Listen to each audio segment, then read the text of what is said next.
Atos 19, versículos de 8 a 20. Durante 3 meses, Paulo frequentou a sinagoga, onde falava ousadamente, dissertando e persuadindo com respeito ao reino de Deus. Visto que alguns deles se mostravam empedernidos e descrentes, falando mal do caminho diante da multidão, Paulo, apartando-se deles, separou os discípulos, passando a discorrer diariamente na escola de Tirano. Durou isso por espaço de 2 anos, dando ensejo a que todos os habitantes da Ásia ouvissem a palavra do Senhor, tanto judeus como gregos. E Deus, pelas mãos de Paulo, fazia milagres extraordinários, a ponto de levarem aos enfermos lenços e aventais do seu uso pessoal, diante dos quais as enfermidades fugiam das suas vítimas, e os espíritos malignos se retiravam. E alguns judeus, exorcistas ambulantes, tentaram invocar o nome do Senhor Jesus sobre possessos de espíritos malignos, dizendo: "Esconjuro-vos por Jesus a quem Paulo prega." Os que faziam isso eram 7 filhos de um judeu chamado Seva, sumo sacerdote. Mas o espírito maligno lhes respondeu: "Conheço a Jesus e sei quem é Paulo, mas vós, quem sois?" E o possesso do espírito maligno saltou sobre eles, subjugando a todos, e de tal modo prevaleceu contra eles que, desnudos e feridos, fugiram daquela casa. Chegou esse fato ao conhecimento de todos, assim judeus como gregos habitantes de Éfeso. Veio temor sobre todos eles e o nome do Senhor Jesus era engrandecido. Muitos dos que creram vieram confessando e denunciando publicamente as suas próprias obras. Também muitos dos que haviam praticado as artes mágicas, reunindo seus livros, os queimaram diante de todos. Calculados os seus preços, achou-se que montavam a 50.000 denários. Assim, a palavra do Senhor crescia e prevalecia poderosamente. Nosso Deus e nosso Pai, Pai de nosso Senhor Jesus Cristo, por quem obtemos acesso pela fé a essa graça indizível da redenção e na esperança da vida eterna. Vivifica-nos segundo a sua palavra, consoante a sua bondade, para que possamos cada vez mais desejar o seu reino glorioso.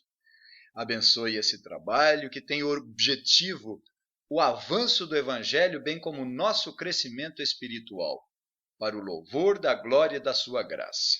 Oramos agradecidos em nome de Jesus. Amém.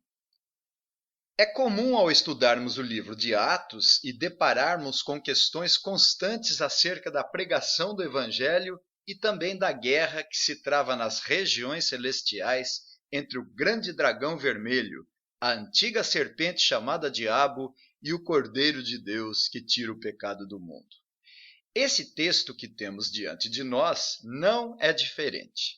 Nós temos a presença de Paulo pregando o Evangelho, como sempre, gerando para alguns aroma de vida para a vida e para outros, infelizmente, cheiro de morte para a morte. E também a batalha espiritual, quando alguns exorcistas ambulantes tentaram, sem obter êxito, exorcizar um espírito maligno e que acabou saltando sobre eles, subjugando a todos, e de tal modo prevaleceu contra eles que, desnudos e feridos, fugiram daquela casa, e produzindo um grande resultado, ou seja, muitos dos que haviam praticado artes mágicas, reunidos os seus livros, os queimaram diante de todos. Nós pudemos observar que Paulo, tendo passado pelas regiões mais altas da Ásia Menor, na Antioquia da Pisídia e cidades da região, chegou na cidade mais importante da província romana da Ásia Menor, que era Éfeso. Na segunda viagem missionária, Paulo já havia prometido que, se Deus permitisse, voltaria para Éfeso. E agora, na terceira viagem missionária, Paulo retorna lá em Éfeso. Certamente, lá em Éfeso, Priscila e Áquila informaram a respeito da presença importante de Apolo, e depois Paulo deparou com 12 homens que eram discípulos de João Batista, esclarecendo-lhes o batismo cristão. Então vamos considerar essa porção da palavra de Deus. E eu chamo a atenção, em primeiro lugar, quando é nos dito no versículo 8: durante 3 meses, Paulo frequentou a sinagoga onde falava ousadamente, dissertando e persuadindo com respeito ao reino de Deus. A razão de Paulo ter voltado e frequentado a sinagoga por um tempo considerável foi porque os judeus lhe abriram a porta para a pregação do evangelho, insistindo que Paulo permanecesse com eles na segunda viagem missionária. Lucas parece registrar que a relação de Paulo com os judeus de Éfeso foi bem amigável. Então podemos imaginar Paulo, segundo o costume, arrazoando com eles acerca das Escrituras, expondo e demonstrando ter sido necessário que o Cristo padecesse e ressurgisse dentre os mortos, e aplicando o Messias prometido no Velho Testamento, o Cristo Jesus, nosso Senhor. Mas desafortunadamente, como sempre, o Evangelho nem sempre gera aroma de vida para a vida, e sim cheiro de morte para a morte. E no versículo 9 é-nos dito: visto que alguns deles se mostravam empedernidos e descrentes, falando mal do caminho diante da multidão. Alguns publicamente demonstraram seu ódio, vilipendiando o Evangelho de nosso Senhor Jesus Cristo. O caminho aqui descrito é referido à igreja e era um termo técnico utilizado para se referir à jornada cristã rumo à Canaã celestial realizada pelos cristãos. E qual o resultado disso? Paulo, apartando-se deles, separou os discípulos, passando a discorrer diariamente na escola de Tirano. Paulo sacudiu o pó dos pés com relação aos judeus. Não é a primeira vez que ele fez isso. E aqui separou os discípulos do caminho, passando a discorrer diariamente na escola de Tirano. Não sabemos se a escola era de algum filósofo chamado Tirano que defendia suas ideias. Alguém acredita que Tirano foi um apelido dado pelos alunos a um professor rígido. Não sabemos nada a respeito dessa escola. Então Paulo apartou-se dos incrédulos, passando a discorrer diariamente na escola de Tirano. E isso ocorreu por cerca de 2 anos, conforme é-nos dito aqui no versículo 10. Durou isso por espaço de 2 anos, dando ensejo a que todos os habitantes da Ásia ouvissem a palavra do Senhor, tanto judeus como gregos. Talvez por causa desse tempo bem considerável de estudo, a igreja de Éfeso era bem madura e bem frutífera, e Paulo pôde escrever uma tão grande epístola, onde eu acredito ser o escrito mais celestial da Bíblia no tocante à obra de Deus na redenção do pecador por intermédio de seu Filho Jesus Cristo.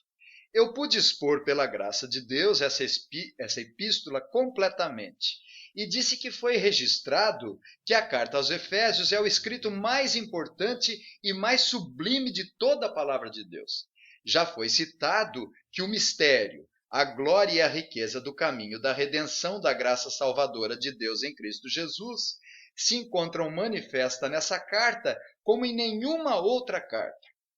Lloyd Jones cita que a carta aos Efésios é a coroa e o clímax da teologia de Paulo, bem como a destilada essência da religião cristã, o mais autorizado e o mais consumado compêndio da nossa santa fé cristã.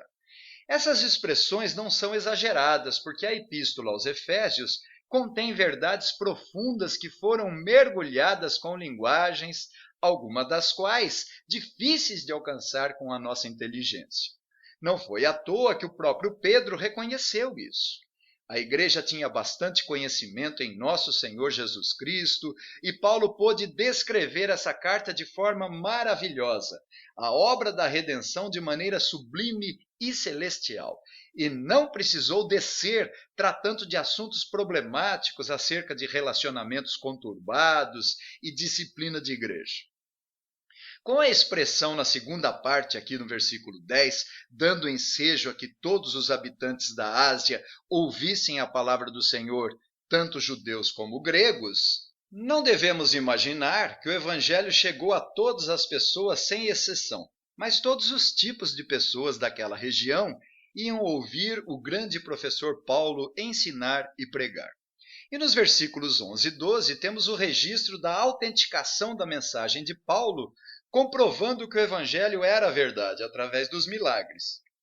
É-nos dito que Deus, pelas mãos de Paulo, fazia milagres extraordinários, a ponto de levarem aos enfermos lenços e aventais do seu uso pessoal, diante dos quais as enfermidades fugiam de suas vítimas e os espíritos malignos se retiravam.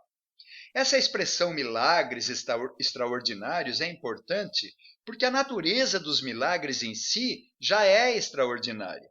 Mas o que Lucas parece querer dar-se a entender é que esses milagres foram únicos, atípicos e especiais por causa da forma que eram realizados, ou seja, a ponto de levarem aos enfermos lenços e aventais do seu uso pessoal, diante dos quais as enfermidades fugiam de suas vítimas e os espíritos malignos se retiravam. Os apóstolos tinham esse dom especial porque deveriam comprovar e autenticar a pregação do Evangelho e demonstrar através dos milagres que Jesus era o Cristo prometido.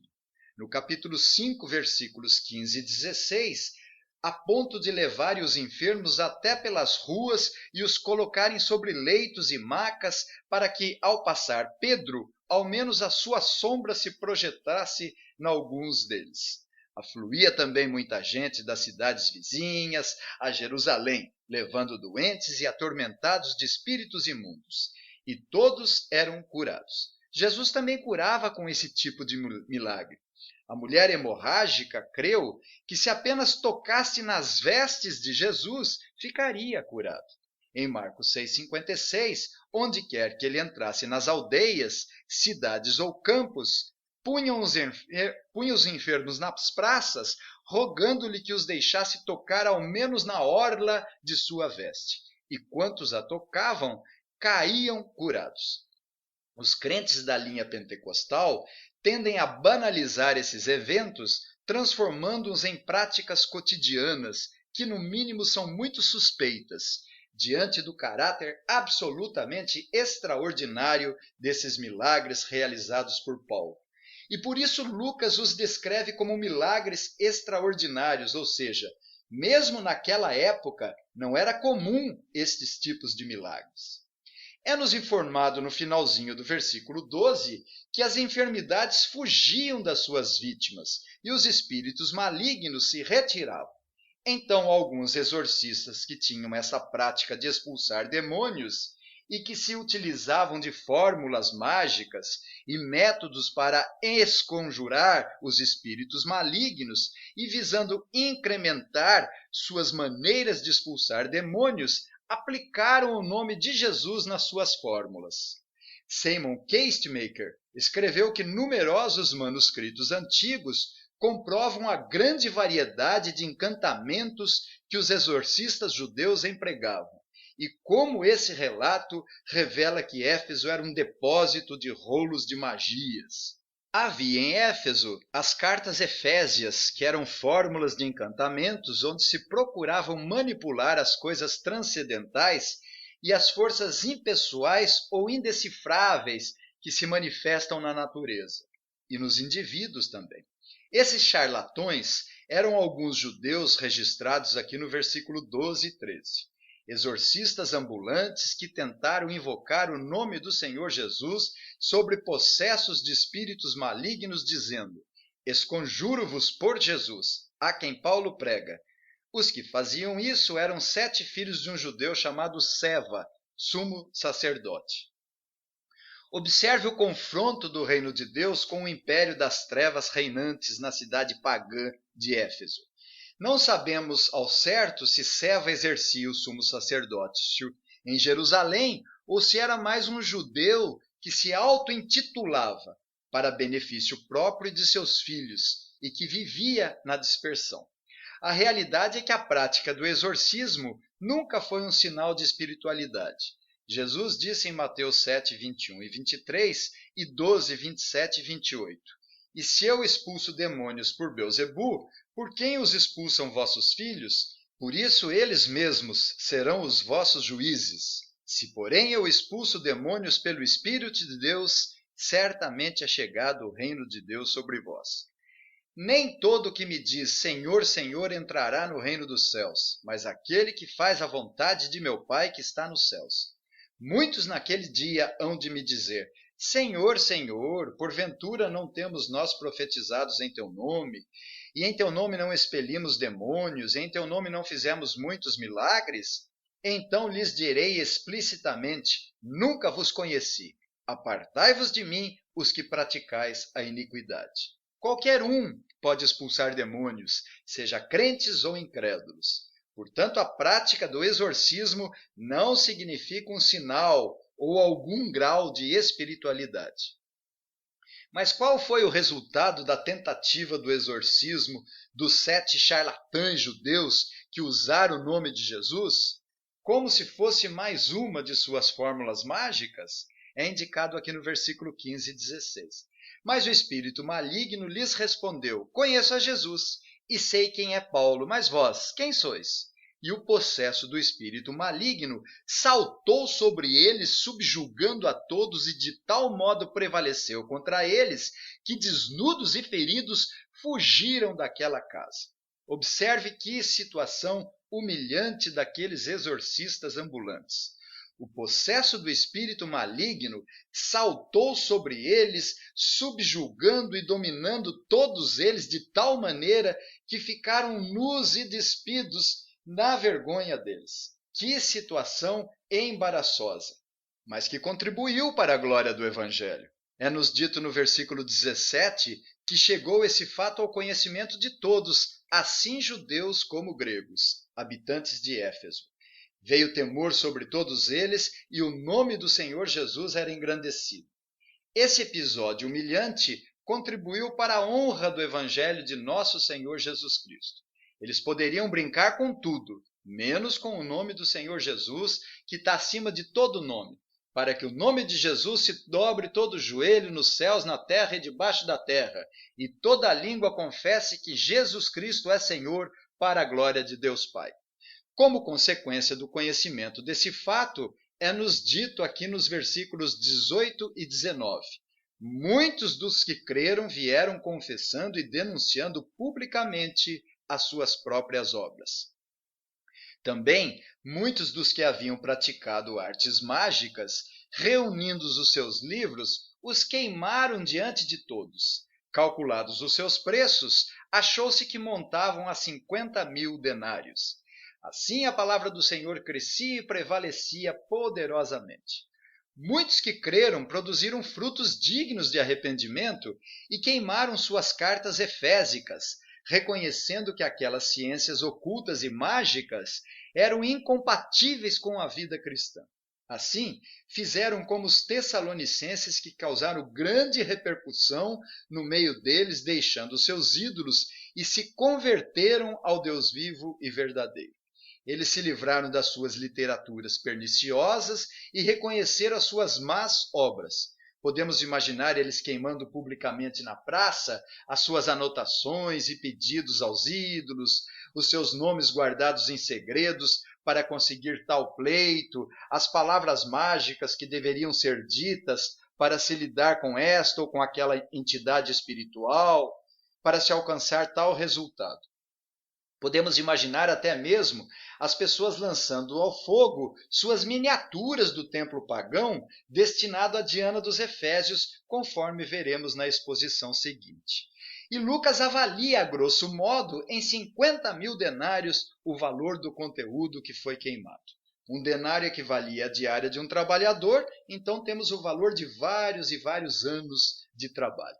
Portanto, os efésios produziram fruto digno de arrependimento, demonstrando publicamente que não mais pertenciam ao reino das trevas, mas sim ao reino da luz e do Filho do amor do Senhor Deus Todo-Poderoso. E o nosso texto termina com uma nota no versículo 20. Assim a palavra do Senhor crescia e prevalecia poderosamente. As trevas nunca prevalecerão sobre a luz. O evangelho pregado por Paulo está sendo pregado até hoje por nós. A cidade de Éfeso se livrou de muitos livros nocivos e maus. espiritualmente. Entretanto, se tornou depositária da literatura sagrada que acabou formando o cânone do Novo Testamento e se tornando os guardiães do Novo Testamento.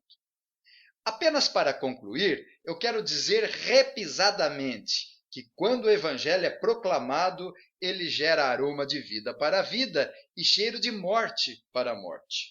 Ou ele produz frutos dignos de arrependimento, onde a pessoa sente o peso do pecado e deseja ardentemente abandoná-lo, ou a pessoa vai dar lugar para o diabo tentando impedir o avanço do Evangelho. A nossa função é batalhar diligentemente pela fé dos eleitos e propagar o Evangelho de nosso Senhor Jesus Cristo a todo custo, pois ele é uma arma poderosa e efetiva contra as forças espirituais do mal. E assim podemos confiantemente, possuídos de alegria com uma fé genuína em Deus Pai de nosso Senhor Jesus Cristo, lembrar que no princípio era o Verbo, e o Verbo estava com Deus, e o Verbo era Deus. Ele estava no princípio com Deus. Todas as coisas foram feitas por intermédio dele, e sem ele, nada do que foi feito se fez. A vida estava nele, e a vida era a luz dos homens. A luz resplandece nas trevas, e as trevas não prevaleceram contra ela. Que o Senhor nos abençoe. Amém.